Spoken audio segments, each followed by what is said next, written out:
halkan oo ah magaalada Budbud ee bariga gobolka Mudug ayaa maanta guddiga doorashooyinka iyo soodimaha qaranka waxa ay ka daafureen ololaha diiwaangelinta dadweynaha ee doorashooyinka qof iyo codka rajaynayo in dalkani dawladda federaalka Soomaaliya ka hirgeliso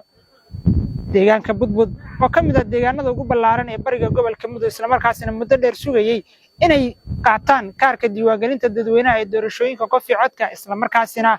la rajaynayo in dalka ay ka dhacdo ayaa guddiga doorashooyinku soo gaarsiiyeen halkan waxaana daafuray ololaha diiwaangelinta dadweynaha maamulka deegaanka Budbud ugu horeeyo xogayaha deegaanka Budbud Bashir Xaaf iyo sidoo kale maamulka deegaanka qaar ka mid ah dhalinyaradii iyo sidoo kale bulshada qaybada kala duwan ee iska diiwaangeliyay halkan ayaan u mahad celiyay dawladda federaalka Soomaaliya ugu horeeyo madaxweynaha dawladda Soomaaliya mudane Xasan Sheekh Maxamuud iyo sidoo kale madaxweynaha dawlad goboleedka galmudug mudane Axmed Cabdi Kaariyo Qorqor kaasi ay uga mahad celiyeen soo gaarista ay soo gaarsiiyeen kaarka diiwaangelinta dadweynaha ee doorashooyinka qof iyo codka Budbud waxay ka mid tahay deegaanada ugu bareeya bariga gobolka Mudug isla markaasina muddo dheer sugayay in ay qaataan kaarka diiwaangelinta dadweynaha ee doorashooyinka qof iyo codka waa soo dhaweynayna mudane Xasan Sheekh Maxamuud oo na soo gaarsiiyay deegaan meeshii ugu dambeysay baan taaganahay Budbud iyo afar waaqo iyo waxa weeye oo hobyo hoos tagta weey maanta waxa weeye waxaanu taaganahay si xorriyada codkayga inaanu u bixinayno kaararkii qaadanayno aan diyaar u nahay inaanu doorashada halka qof iyo codka isku dooranno kabacdina waxaanu u hambalyeynaa Xasan Sheekh Maxamuud oo leenahay hambaliyo shaqadaadi waa ka soo baxday anagana waa soo gaadhay deegaankan haddaanu kala soo hadlaynaa waa Budbud waa deegaanka ugu dambeeyay oo xeebta saarnaa hobiyuna hoos tagaa deegaankan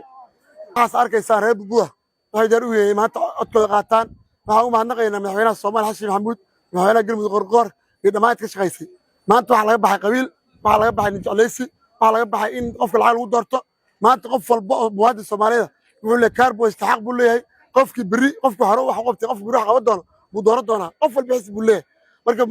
wali ma arag aniga intaas waxaan jiraa 4 sano sii galaya wali qof cod ma arag waxaan ku faraxsanahay maanta Budbud annaga maamulkii aan afhayeenkii ayna buu keenay ayoo nabada boolisna waardiyeyn wax dhibaato ka jirin qayb uu diyaar u yihiin odayaasha hooyooyinka culumada wax garadka wax diyaar u yihiin inay kaarka codka qaataan xildhibaanka galmudug xildhibaanka gobolka qofka kaarka odayaan sidaas la mid ah lamid waxa leeyahay maanta laga faa'iisto qof cod baa haysanaa mucaaradka ku haya ii sheeg in doorasho ma dhacayso Soomaaliya baaba ka taagana warkaas la aamin maanta kaar xor baa haysanaa xasan dal xorey wuxuu naga dhigay dad xoreysan oo cadeynayo odayaashii inta la dib noo celshay oo xildhibaanka inta la doortay 5 sano iska maqnaa wax noo qoway laga tanaasulo ku faraxsanahay maadaama maanta qaadanayna kaarka codeynta ka qaadanayno deegaanka Budbud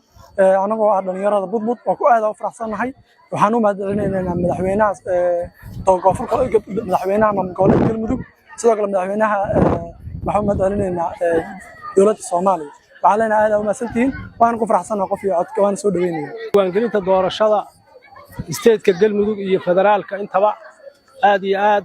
iyo shaqaalaha ka shaqeynaya iyo dadweynaha soo diyaar garoobay aad bay u mahadsan yihiin iyo warbaahinta waa mahadsantiin baan leenahay waa daafuran tahay hal isdiiwaangeliyo dadka isdiiwaangeliyo diiwaangelintu waa muhiim deegaankay u tahay dalkay u tahay dadkay u tahay madaxweynaha Xasan Sheekh Maxamuud iyo madaxweynaha isteedka galmudug Axmed Cabdi Kaariyo Qorqor iyo macnaha waxa weeye dawladda dhamaanteed waa mahadsantiin baan leenahay oo soo gaarsiiyay halkan inay mataqaanaa la yimaado oo dadka laga diiwaan geliyo doorashada laga daafuro aad baa u mahadsantiin waa idin mahad celinaynaa Xaafin Axmed Cabdi warbaahinta qaranka magaalada Budbud